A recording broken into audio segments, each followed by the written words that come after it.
મહેસાણાના કડી તાલુકાના નંદાસણ પાસે ગેરકાયદેસર માટી ખનન રોકવા ગયેલા પૂર્વ તાલુકા પંચાયત પ્રમુખ અજીત પટેલ અને ખેડૂતો પર ખનીજ માફિયાઓએ જીવલેણ હુમલો કરતા સનસનાટી મચી ગઈ।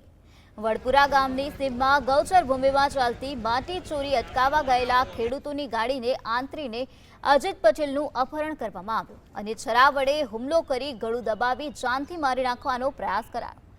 આ શખ્સોએ ખેડૂતો પાસેથી સોનાની કંઠીઓ સહિત 8,20,000ની લૂંટ ચલાવી, જે અંગે નંદાસણ પોલીસે જીગર સજ્જાદ અને સદામ સહિત 15 થી 20 લોકોના ટોળા વિરુદ્ધ ગુનો નોંધીને તપાસ હાથ ધરી છે।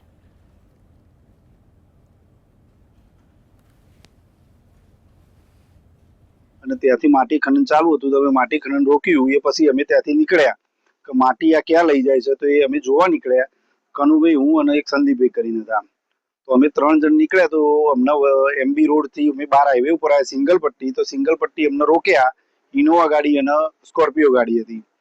ત્યાંથી અમને ઉતારીને ખૂબ જ માર માર્યો મને, અને બ્રેઝા ગાડીમાંથી ઉઠાવીને ત્યાં બ્રેઝા ગાડી મને ગળું દબાવીને એવું બધું કર્યું। ત્યાંથી મને ડિસન્ટ